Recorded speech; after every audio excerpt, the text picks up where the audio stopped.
Okay, so good afternoon, students. Let's begin with the unit number one. The title of our chapter is nothing but Introduction to Civil Engineering.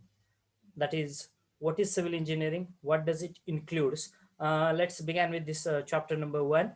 So, as far as civil engineering is considered, definitely there is one question that comes to your mind: what is engineering, and what is civil engineering? तुमच्या डोक्यामध्ये नेहमी हाच प्रश्न पहिलाच प्रश्न असणार आहे की इंजिनिअरिंग म्हणजे नेमकं काय आणि त्यातली त्यात सिव्हिल इंजिनिअरिंग म्हणजे नेमकं काय करतोय आपण. ठीक आहे. So let's begin with that particular part. What is civil? As you know, the civil stands for CIVIL. If you are going to write the spelling of it, it stands for CIVIL, civil engineering. So I got that meaning. It's a beautiful meaning that our branch is having. C stands for the creation, I stands for is, V stands for very, I stands for again important in, and L stands for life. So as far as civil is considered, civil stands for creation is very important in life. Okay, as you know, we are going to deal with different uh, types of constructions. We are going to create new structures, tall buildings or high-rise buildings, big roads of maybe 1,000 kilometers, 10,000 kilometers, dams, hydraulic structures, canals, everything we are going to build. एक स्थापत्य अभियंता म्हणून आपण वेगवेगळ्या प्रकारचे बांधकाम करत असतो. ठीक आहे. आणि या बांधकामामध्ये नाविन्यता म्हणजे जी काय बांधकाम तुम्ही करणार आहात ती सर्व नवीन असली पाहिजेत, त्यामध्ये क्रिएटिव्हिटी असली पाहिजे. So civil engineering, as far as meaning of civil is considered, it stands for creation is very important in life. Nowadays, people are going to take as corruption is very important in life. As you know, civil is a biggest construction sector we are going to deal with. Our branch is going to deal with, and you are familiar with that. Many types of corruptions are going to occur. I think many of you have heard about corruptions which are occurred in our construction sector. Okay, but it's not about the correction. Yes, definitely it's all about the creation. नवनिर्मिती, काहीतरी नवीन करण्याची जी एक व्यक्ती ज्यावेळेस काहीतरी बांधकाम नवीन त्यानं करत असतोय, जे क्रिएटिव्ह माइंड तसं यूज करतोय, त्यावेळेस तो काहीतरी त्या स्ट्रक्चरला एक छान शेपअप करतोय, स्वतःचा एक बेस्ट असा शेप देऊ शकतोय आणि क्रिएटिव्हिटी त्याची सादर करतोय. ह्या क्रिएटिव्हिटीचा त्याला फायदा काय होतोय, तर कन्स्ट्रक्शन करत असताना जितका तुमचा क्रिएटिव्ह प्रोजेक्ट असेल, न्यू प्रोजेक्ट असेल, जितकं नाविन्य तुमच्या प्रोजेक्टमध्ये असेल, तेवढाच तुमच्या प्रोजेक्टला कॉस्ट ही जास्त मिळते. म्हणजे त्याची प्रोजेक्ट कॉस्ट ज्यावेळेस तुम्ही त्याला सेल करायला जाताल, मार्केट प्राइस खूप जास्त मिळणार आहे. First benefit. आणि सेकंड बेनिफिट, त्याचा ॲस्थेटिक व्ह्यू ज्याला म्हटलं जातं. ॲस्थेटिक व्ह्यू म्हणजे बाहेरून बघितल्यानंतर किती सुंदर दिसते. हां, एखादा बंगला तुम्ही पाहताय रोड साईडने ज्यावेळेस जात असता, खूप छान दिसतो तो बंगला, तुम्हाला खूप सुंदर दिसतो. का सुंदर दिसतो? कारण तो बंगला त्या पद्धतीने बांधलेला आहे. तिथे क्रिएटिव्ह माइंड्स त्यांनी यूज केलेला आहे. So civil, please remember this simple meaning for this civil. Civil stands for the creation is very important in life. The next part that we are going to deal with is nothing but engineering. Okay. So as we know, we are the engineers. You are going to become the engineers. You are the budding engineers. Now I can say that after completion of 4 years, तुम्ही तुमच्या नावापुढे engineer, जे काय तुमचं नाव असेल असं एक छान शब्द मांडताल. ठीक आहे. So what is engineering? हा इंजिनिअरिंग हा शब्द नेमका आलाय तरी कुठून? That engineer, first name of that word engineer or engineering, that is nothing but ingenious, and it's a Latin word which means a clever person. बघा किती सुंदर मिनिंग आहे आपल्या ब्रांचसाठी. तुम्ही कुठले इंजिनियर असू द्या, इलेक्ट्रॉनिक्स असू द्या, मेकॅनिकल इंजिनियर असू द्या, we are considered as a clever person. Okay. Ingenious means a clever person, that is the Latin word. आणि ह्या इंजिनियस वर्ड पासून इंजिनियर हा शब्द आलेला आहे. ठीक आहे, ब्रिटिश इंग्लिशमध्ये. So engineer cleverly uses the available natural resources for the benefit of the mankind. काय करतो एक engineer? I have tried to put it in the simple words और simple manner. What does actually engineer will do? What he is going to do? He is going to use all the available natural resources for the benefit of a mankind. Okay, he provides comfort to the mankind and makes the life comfortable. How he is going to make the our life comfortable? Because of the creativity, because of the research that he is going to make in his particular sector. Okay, GPS or Android mobile. Android mobile is nothing but one kind of invention, correct? The man has done. Okay. आणि हे Android mobile तुम्ही आता use करता त्याचे benefits तुम्हाला माहिती आहेत. ठीक आहे. टेलिफोन पूर्वीच्या काळी जे होते त्याला लांब लचक वायर लावलेली असायची. आता गरज आहे का? पोर्टेबल आहे, तुम्ही कुठेही नेऊ शकता. It's a mobile. Okay. So it is nothing but one kind of invention that our human being has done, okay, or a mankind has done.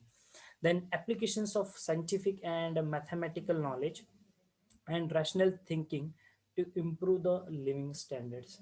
So whatever the scientific knowledge that we are having, आपल्याला जे काही scientific knowledge असेल, mathematical knowledge असेल, किंवा आपलं जो thinking power ज्याला म्हणूया आपण, डिझाईन थिंकिंग पॉवर, ठीक आहे, थिंकिंग पॉवर, हे थिंकिंग पॉवर कशासाठी युटिलाइज करतोय? For the research work, for the benefit of a Mankind, for इन्व्हेंटिंग something new. एक मोबाईल आहे किंवा अगदी सोलार, सौर ऊर्जेचा वापर करून चालणारे मोटार, बॅटरीवरती चालणारे मोटर्स, हे काय तुम्ही इन्व्हेन्शन करताय. एक काही एक्झाम्पल्स मी सांगतो, असे लाखो करोडो इन्व्हेन्शन्स आपल्याकडे आहेत. तुमचा मोबाईल आहे, तुमचं सिम कार्ड आहे, त्या मोबाईलवरती येणारा कॅमेरा आहे, एव्हरीथिंग इज इन्व्हेंटेड, और it's a invention, one kind of invention that a man has done. Okay. So हे इन्व्हेन्शन करताना काय करतोय तो? हे इन्व्हेन्शन करताना he is going to focus on the, that is his rational thinking, innovative thinking, and he is using his scientific and mathematical knowledge. As far as engineering is considered, definitely you should you are going to deal with the application of your knowledge which you have gained in your 12th standard or in your 10th standard. Okay, like mathematics, your science, these two subjects are very important as far as engineering is also considered. Okay, next, dealing with our branch, that is civil engineering. So starting with the definition of this particular branch, civil engineering is nothing but a professional engineering discipline that deals with analysis, design, construction, and maintenance of infrastructural facilities such as buildings, bridges, dams, and roads. So civil engineering is nothing but one of the branch of engineering, a professional branch, okay, a professional branch of engineering that deals with analysis, design, construction, and maintenance. Okay, so what we are going to do? We are going to design, we are going to construct, and we are going to maintain infrastructural facilities. कुठल्या facility काय करतोय आपण? Infrastructure फॅसिलिटीजचं design करतोय, त्याचं बांधकाम करतोय आणि त्याचं मेंटेनन्स करतोय. मग ह्या इन्फ्रास्ट्रक्चरल फॅसिलिटीज कुठल्या आहेत? Like your buildings, your bridges, roads, dams, and other structures. Okay. So civil engineering is nothing but that branch of engineering which deals with the construction activities, basically construction along with its design and its maintenance. Okay, which includes your buildings, bridges, dams, and roads. I hope this definition gives you idea about this civil engineering. Still, if you are having any doubt, if you feel, you can put it in the chat box, or you can unmute and you can talk at the end part of our lecture. So this is this is nothing but the definition of the word civil engineering. And as I told you earlier, civil, it's nothing but the creation is very important in that. It is not written in any technical book. It's the meaning that we are going to find out. We civil engineers have found out. Okay, what C stands for? Nothing but the creation. Okay. Next, the next part of our chapter is nothing but the, after going through the definition of the civil engineering, let's move towards the next part. We called it as the disciplines of civil engineering, or in your language you can call it as a subdomains of civil engineering, upaprakar. जे civil engineering ही जी branch आहे, या ब्रँचमध्ये किती उपप्रकार आहेत. ठीक आहे. So, to begin with our civil engineering field, it is the one of the largest field, or one of the largest engineering sector, where you are going to deal with the construction activities of the residential buildings, of industrial buildings, of the roads, of the canals, of the water or hydraulic structures. Okay, so as we know, we are going to see different varieties or different kinds of structures in our day-to-day life. So civil engineering is spread up into variety of the branches or variety of the disciplines. Okay, so few of them are enlisted over in this particular presentation. The first branch, you can see here, it is written as hydraulics and water resource or irrigation engineering. Okay, irrigation म्हणजे पाटबंधारे, हा शब्द तुम्ही ऐकला असेल. पाटबंधारे विभाग असतो आपल्या बांधकाम क्षेत्रामध्ये. ठीक आहे. So one by one I will explain in simple words. Hydraulics, water resource or irrigation engineering. Hydraulics, that deals with the construction of the structures which are related, or which deals with the water resource engineering. Okay, water resource like construction of the dams, construction of the canals, construction of the weirs. Okay, yesterday I have yesterday I told you that meaning of each and every discipline of civil engineering. um, First, that is nothing but the water resource engineering, that deals with the construction of the dams, construction of the canals, construction of the your just a minute, construction of the your weirs. So that is nothing but the hydraulics and water resource engineering. In the latter half, we are going to discuss each and every discipline in detail. Second is nothing but your remote sensing and GIS. So remote sensing and GIS is used for the tracking or for finding out the accurate location of a person or of a object. Okay, so that is nothing but the remote sensing. Third one, which is the most important one, that is nothing but the structural engineering. Okay, so structural engineering basically deals with the design and construction part, okay, of the structural elements like your column, beam, slab, which are essential part of any construction building. ठीक आहे. मग structural engineering कशाशी deal करते, तर structural engineering deal करते बांधकाम करताना आधी आपण डिझाईन करत असतो कशा पद्धतीने बांधायचं. ठीक आहे. आणि मग जे मेंबर्स आहेत म्हणजे स्ट्रक्चरल मेंबर ज्याला म्हटलं जातं, जसं की तुमचं कॉलम असेल, स्लॅब असेल किंवा बीम असेल किंवा फुटिंगचा भाग असेल किंवा तुमची भिंत असेल, विटाची भिंत, हे कशा पद्धतीने बांधकाम केलं पाहिजे. ठीक आहे. हा भाग येतो तुमच्या स्ट्रक्चरल इंजिनिअरिंग मध्ये. त्याचं पूर्ण डिझाईन कशा पद्धतीनं ते स्ट्रक्चर तुम्ही उभारू शकता. त्यानंतरची ब्रँच आहे आपली सर्वेइंग. सर्वेइंग मध्ये जसं मी सांगितलं, टेकिंग आउट दी मेजरमेंट्स. ज्यावेळेस तुम्हाला बांधकाम करायचं असतं त्यावेळेस तुम्हाला आधी मोजणी करावी लागते. जमीन असेल, शेतजमीन असेल किंवा रस्ता असेल, कुठल्याही ज्या कॅटेगरीचं कन्स्ट्रक्शन तुम्ही करणार आहात त्याची जमिनीची मोजणी करणं गरजेचं असतं. आणि हे मोजणीसाठी आपण सर्वेइंगचे जे इन्स्ट्रुमेंट्स असतात, जे साधन आहेत, काल मी तुम्हाला एक्झाम्पल सांगितलं होतं, ॲट अ लेवल किंवा टोटल स्टेशन. ठीक आहे, तो भाग म्हणजे तुमच्या सर्वेइंग मध्ये येतोय. Transportation engineering. ट्रान्सपोर्टेशन इंजिनिअरिंग हा भाग कशाशी रिलेट करतो, तर हा भाग रिलेट करतो तुमच्या construction of the highways, construction of the major bridges.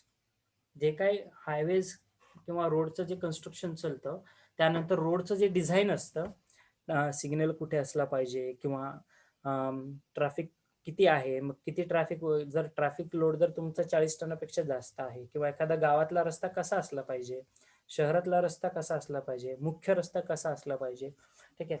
So construction of the highways basically and it's planning, that deals with the transportation engineering. Transportation engineering मध्ये आपण हा भाग स्टडी करतो. ठीक आहे. त्यानंतरचा पार्ट आहे तुमचा जिओ टेक्निकल इंजिनिअरिंग. जिओ म्हणजे सॉइल. ठीक आहे. एका शब्दामध्ये त्याची डेफिनेशन दडलेली आहे. जिओ म्हणजे सॉइल, अर्थ त्याला तुम्ही असं म्हणूया. ठीक आहे. सो सॉइल रिलेटेड जो स्टडी असतो, ठीक आहे, ज्यावेळेस तुम्ही बांधकाम करत असता, बांधकामाचा पहिला पाया काय असतं, तर तुमची जमीन. कुठल्या जमिनीवरती तुम्ही बांधकाम करणार आहात, बरोबर आहे. मग ती जी जमीन आहे ती जमिनीची ताकद किती आहे, त्या जमिनीमध्ये पाणी किती मुरतंय, किंवा त्या हार्ड मुरूम आहे का, का ती काळी भोर शेत जमीन आहे. मग ती काळी भोर शेत जमीन असेल तर त्याच्यावरती बांधकाम कसं केलं पाहिजे. तर सुरुवातीला काय असतं, कन्स्ट्रक्शन मधला पहिला फॅक्टर, पायंडा किंवा आपण फॅक्टर असं म्हणूया, ठीक आहे. तर तो आहे तुमच्या सॉइलचा स्टडी, ठीक आहे. तुमची जी काही माती असेल अवेलेबल तिथं त्याचा अभ्यास करणं. त्यानंतरचा भाग आहे एन्व्हायरमेंटल इंजिनिअरिंग, ठीक आहे. एन्व्हायरमेंटल इंजिनिअरिंग म्हणजेच काय, सो एन्व्हायरमेंट म्हणजे तुम्हाला माहिती आहे वातावरण. मग याच्यामध्ये तुमचं हे वातावरणामध्ये जे काही बदल होत आहेत, ठीक आहे, पोल्युशन वाढतंय, नॉईज पोल्युशन वाढतंय, किंवा बेसिकली जे तुमचं इंडस्ट्रीज मधलं जे वेस्ट वॉटर असेल किंवा तुमचं जे ड्रिंकिंग वॉटर आहे, ठीक आहे, ह्या वॉटरची जी ट्रीटमेंट करतो किंवा ह्या वॉटरचे जे आपण स्टडी करतो, हा भाग तुमच्या एन्व्हायरमेंटल इंजिनिअरिंग मध्ये येतो, ठीक आहे. तुमचं कन्फ्युजन करू नका. जो पहिली ब्रँच मी जी तुम्हाला सांगितली, hydraulics and water resource engineering, जी फर्स्ट ब्रँच आहे आपली, ठीक आहे. यामध्ये आपण कन्स्ट्रक्शन ऑफ डॅम्स म्हणजे जे पाणी वापरासाठी, पाणी जे वापरतो आपण पिण्यासाठी असेल किंवा इंडस्ट्रीमध्ये असेल किंवा शेतीसाठी जे पाणी वापरताय, ठीक आहे, हे पाणी कुठेतरी साचवलं जातं, त्याचं जे कन्स्ट्रक्शन राहतात, हा सगळा भाग तुमच्या वॉटर रिसोर्स म्हणजे जे पहिल्या ब्रँचमध्ये येतो. एन्व्हायरमेंटल इंजिनिअरिंगमध्ये पाण्याची पडताळणी, ठीक आहे, बेसिकली पाण्याचे जे गुणधर्म आहेत किंवा इतर एन्व्हायरमेंटल अस्पेक्ट, एखादा नॉईज पोल्युशन होतोय, खूप साऱ्या गाड्या रन होत आहेत, किंवा जवळपास तुमच्या एक घरापासून 1, 2 किंवा 4 किलोमीटरच्या अंतरावरती एरोप्लेन आहे, रोज तुम्हाला विमानाचा आवाज येतोय, ठीक आहे, खूप मोठा आवाज आहे, ठीक आहे. मग हा जे काही पोल्युशन ऑकर होतंय, नॉईज पोल्युशन असेल, साऊंड असेल, ठीक आहे, तुमचं नॉईज होतंय किंवा साऊंड क्रिएट होतोय अनवॉन्टेड, त्यानंतर तुमचं एअर पोल्युशन असेल, ठीक आहे, किंवा सॉलिड वेस्ट मॅनेजमेंट असेल, घनकचरा किंवा कचरा व्यवस्थापनाचा, हा सगळा भाग हा एन्व्हायरमेंटल इंजिनिअरिंगशी रिलेट करतो. त्यानंतर आहे कन्स्ट्रक्शन टेक्नॉलॉजी. आता कन्स्ट्रक्शन टेक्नॉलॉजीमध्ये कुठला भाग येतो, तर बेसिकली बांधकामामध्ये तुम्हाला माहिती आहे की तुम्ही खडी वापरताय, वाळू वापरताय, ठीक आहे, त्यानंतर तुम्ही सिमेंट वापरताय. मग हे तुम्ही ज्यावेळेस कॉन्क्रीट तयार करत असता, ते कॉन्क्रीट एका विशिष्ट प्रमाणामध्ये घ्यावं लागतं किंवा विशिष्ट प्रमाणात तयार करावं लागतं. त्यासाठी आपण इंडियन स्टँडर्ड कोड्स वापरतो, ठीक आहे. म्हणजे जे भारतीय मानांकनानुसार जे नियम आहेत त्या नियमामध्ये आपल्याला ते कॉन्क्रीट तयार करावं लागतं योग्य प्रमाणामध्ये. मग ह्याचं जे डिझाईन असतं, कॉन्क्रीट असेल किंवा तुम्ही बांधकाम मध्ये बघितलं असेल, वीट ठेवली जाते आणि त्याच्या खाली मॉर्टर असतं, सिमेंट आणि वाळूचं मिश्रण असतं बघा, पाणी टाकून केलेलं. मग हे प्रमाण किती किती प्रमाणामध्ये हे मिश्रण आपण तयार करायचं आहे, ठीक आहे. किंवा तुम्ही आता बघितलं असेल मस्तपैकी ग्लास क्लॅडिंग करतात, एखाद्या छान मोठ्या इमारतीच्या बाहेर तुम्हाला पूर्ण असं काच लावलेली दिसते, ज्याला क्लॅडिंग असं म्हटलं जातं, CLADDING, क्लॅडिंग, ठीक आहे. मग हे क्लॅडिंग म्हणजे नेमकं काय राहतं, मग ते जे तुमचं किंवा अगदी तुम्ही प्लंबिंगचं काम करताय, ठीक आहे. मग प्लंबिंगचं काम करताना पाईप फिटिंग करत असता तुम्ही. मग पाईप फिटिंग कशा पद्धतीने करता, तर त्याला काही स्पेसिफिक, त्याला काही नियमावली आहे, ठीक आहे. मग ह्या सर्व गोष्टींचा अभ्यास, ठीक आहे. मग तुम्ही एखादा, मी जसं सांगितलं की कॉन्क्रीट तयार करताना किती प्रमाणामध्ये करायला पाहिजे, त्यासाठी कुठलं मटेरियल तुम्ही वापरताय, ह्याचा जो अभ्यास असतो हा तुमच्या कन्स्ट्रक्शन टेक्नॉलॉजीमध्ये आपण अभ्यास करतो. आणि याशिवाय कुठली टेक्निक तुम्ही वापरताय, उंच एखादं 10व्या मजल्यावरती बांधकाम करायचं असेल तर पहिल्या मजल्यावरनं तुम्ही पहिल्या मजल्यावरती कॉन्क्रीट तयार करून 10व्या मजल्यावरती नेऊ शकता का? Hardly impossible. का? कारण 10व्या मजल्यावरती नेऊस तोपर्यंत ते कॉन्क्रीट हार्ड होईल. हां, जर तुमच्याकडं मग न्यायचं असेल तर तुमच्याकडं रोपवे आहे का? त्या प्रमाणामध्ये तुमच्याकडे सुविधा आहेत का? याचा जो अभ्यास राहणार आहे, ह्या सगळ्या कन्स्ट्रक्शन टेक्नॉलॉजीजमध्ये आपण स्टडी करणार आहोत. त्यानंतरची जी आपली नेक्स्ट डिसिप्लिन आहे, ज्याला बिल्डिंग मटेरियल्स असं आपण म्हणूया. ठीक आहे? Building materials. बिल्डिंग मटेरियलमध्ये सिमेंट, वाळू, खडी, स्टील, अगदी खिळा, तुमची बाइंडिंग वायर, पेंट, प्लास्टरसाठी वापरणारं मटेरियल, तुमचं प्लंबिंगसाठी वापरणारं मटेरियल म्हणजे तुमचे PVC पाईप्स, जेवढे काही बिल्डिंग मटेरियल्स तुम्ही वापरताय बांधकाम करत असताना, ठीक आहे, त्याचा जो अभ्यास असणार आहे आपण बिल्डिंग मटेरियल्स मध्ये बघणार आहोत. त्यानंतरचा जो भाग आहे आर्किटेक्चर अँड टाउन प्लॅनिंग, ही एक नवीन ब्रँच आपण असं म्हणूया.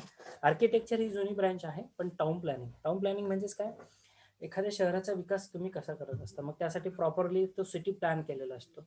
आता शहराचा तर आपण डायरेक्टली एक शहर घेऊन तर करत नाही, मग आपण काय करत असतो, त्या शहरातले जे छोटे छोटे, त्या शहराच्या असे छोट्या छोट्या भागांमध्ये वर्गीकरण करतो.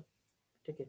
जसं पंढरपूरचं जर भाग असेल तर मग पंढरपूरमधला प्रॉपर मंदिरापासला एक भाग आहे, करण नाक्यापासला एखादा भाग आहे, किंवा इकडे नगर रोडला जाणारा एखादा भाग असेल, किंवा सोलापूर रोडचा एखादा भाग असेल, प्रॉपर सिटी मधला एखादा भाग आहे.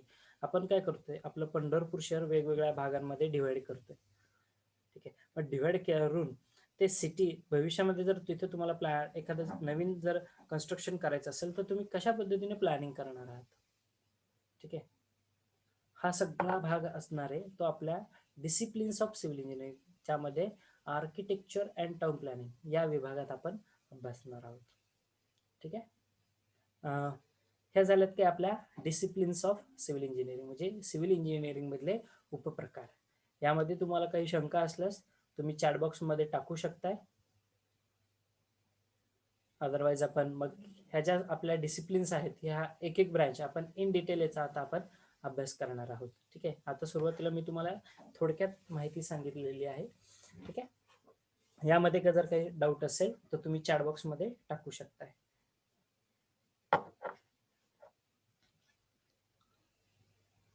तुम्ही चॅटबॉक्स मध्ये रिस्पॉन्डही देऊ शकता, यस सर समजतंय, किंवा कुठला भाग रिपीट करावा. ठीक आहे. Otherwise we will continue. Okay. So the first branch that we are going to start with is nothing but the our building planning and construction. Okay, everyone can see my presentation. Building planning and constructions. Okay, can you see this nice picture which has been there? Okay, I will use the pointer so that it will help you.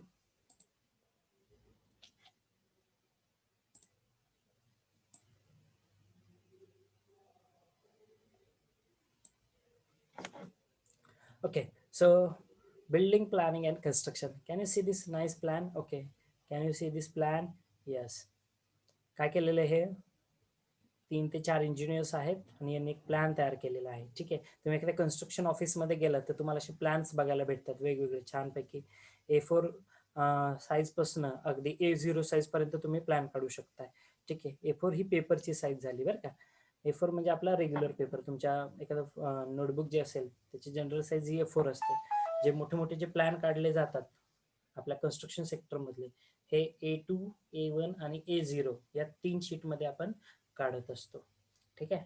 आपला जो बांधकामाचा जो plan असतो basically, ठीक आहे, A0चा plan A0 कधी paper वापरतो, जिथे तुम्हाला एखाद्या पूर्ण शहराचा नकाशा बसवायचा असेल. ठीक आहे. A0 म्हणजे सगळ्यात मोठी साईज पेपरची. ठीक आहे. A1 त्यापेक्षा थोडासा छोटा.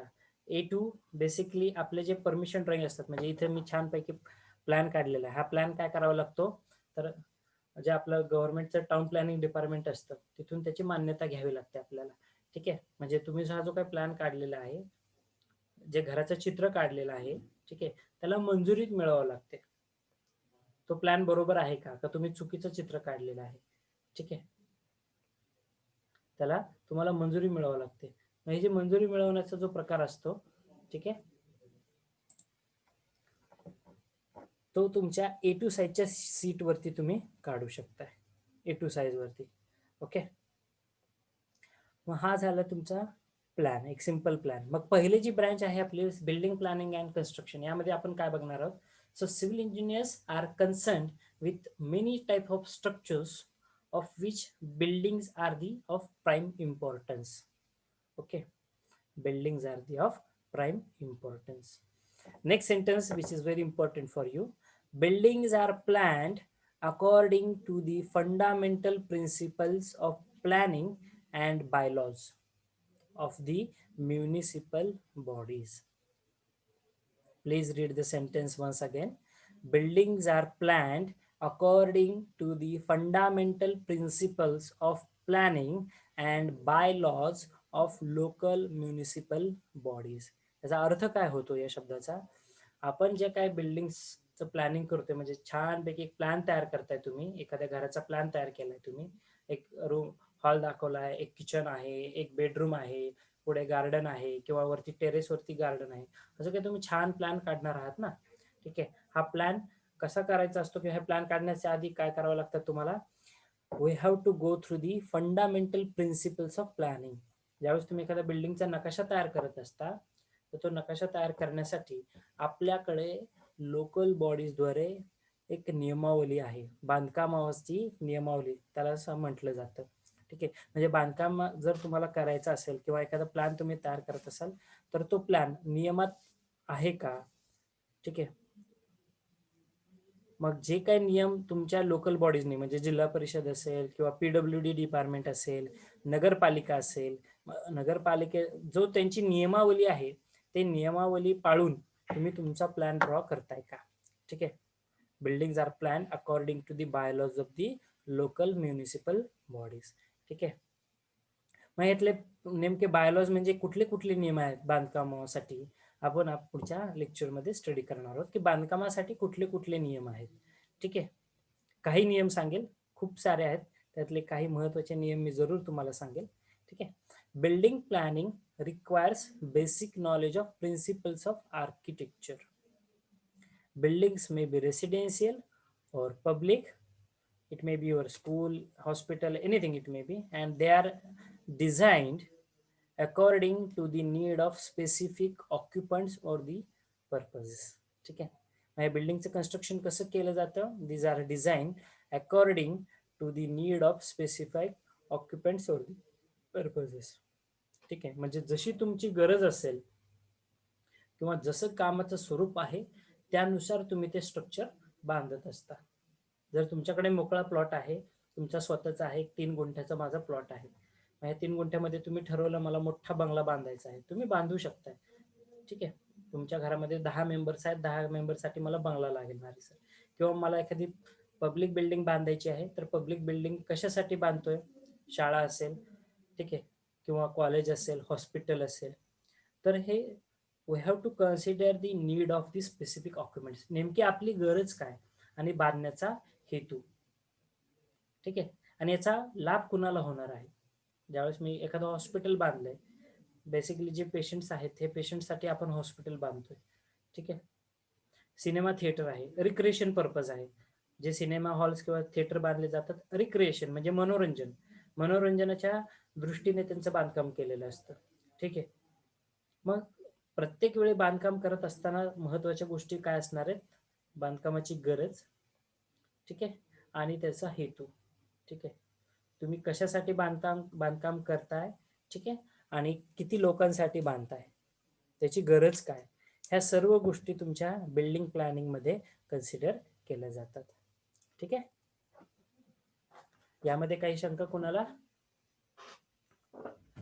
हे लेक्चर संपण्यासाठी 5 मिनिटं राहिलेली आहेत फक्त. ठीक आहे. यामध्ये जर काही कोणाला शंका असल्यास तुम्ही मला चॅट बॉक्समध्ये टाकू शकताय.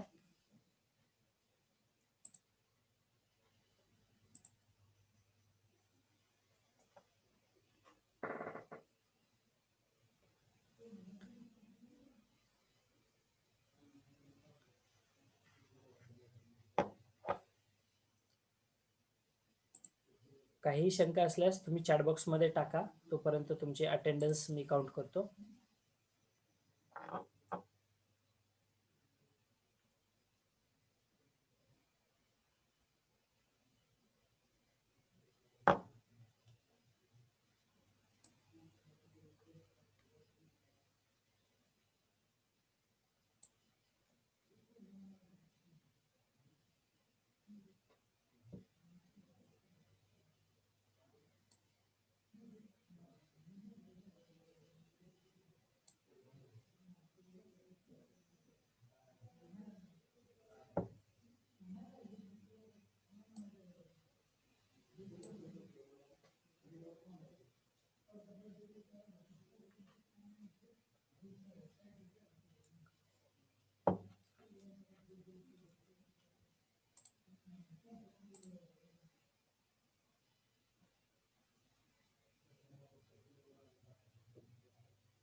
ओके, पहिला डाऊट आहे, नोट्स आल्यावरच नोटबुक राईट करायला स्टार्ट करायची का? नाही, ज्यावेळेस मी सांगेल त्यावेळेस तुम्ही तेवढा पॉईंट तुम्ही नोट डाऊन करू शकता तुमच्या नोटबुकमध्ये, जो जो भाग मी सांगेल.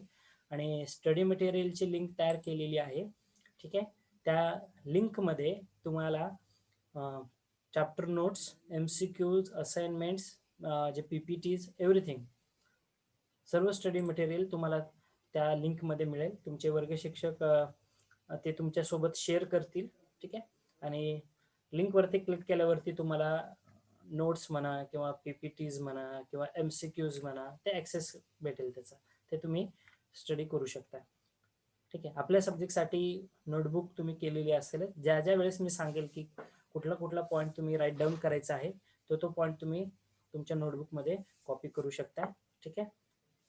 आजच्या पार्ट मधला जो आहे सगळ्यात, जे आपली डिसिप्लिन्स ऑफ सिव्हिल इंजिनिअरिंग होते, हा पार्ट तुमच्या नोटबुकमध्ये तुम्ही कॉपी करा राहिलेल्या 2 मिनिटांमध्ये, ठीक आहे. Disciplines of civil engineering. यासोबत काही अजून डाऊट असेल तर तुम्ही तो चॅट बॉक्समध्ये टाका, we will resolve.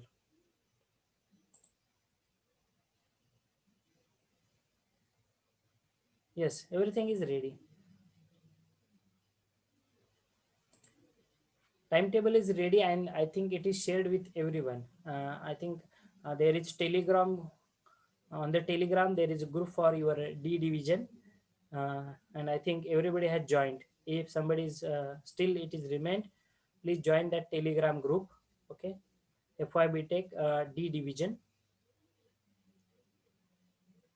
You can get all the details, updated updations, everything on that particular group.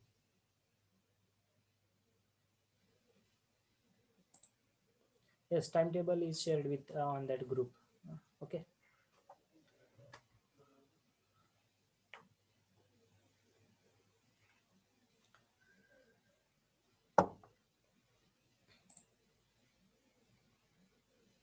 Okay, still if you are having any doubt,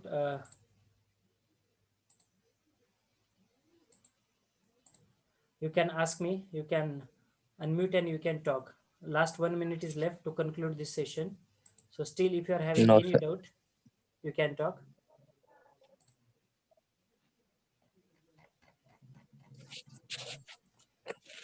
Rushikesh Surose. Yes, sir. Any doubt?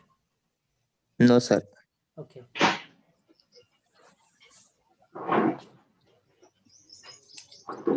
Architecture and town planning चे example. Chandigarh city, the best example जे मी तुम्हाला पुढच्या लेक्चरमध्ये दाखवेल ते आहे चंदीगड सिटीचं, ठीक आहे. You know Chandigarh city Punjab मध्ये, it is the first well plan city of India. Okay, खूप सुंदर प्लॅनिंग आहे. एखादा विभाग कसा कन्स्ट्रक्शन केला पाहिजे, एखादा एरिया कसा डेव्हलप असला पाहिजे, ठीक आहे. एखादं पूर्ण शहरच कसं डेव्हलप सिटी असली पाहिजे. प्लॅनिंग म्हणजे नेमकं काय, त्याची डेफिनेशन म्हणजे चंदीगड सिटी आहे. मी तुम्हाला त्याचं एक्झाम्पल आपल्या नेक्स्ट लेक्चर मध्ये इन डिटेल एक्सप्लेन करेल. ओके, आपण फक्त आता लवासा सिटी पण एक उत्तम उदाहरण आहे sir. Lavasa city is the new one. Okay, emerging आहे, अजूनही त्यामध्ये कन्स्ट्रक्शन ऍक्टिव्हिटी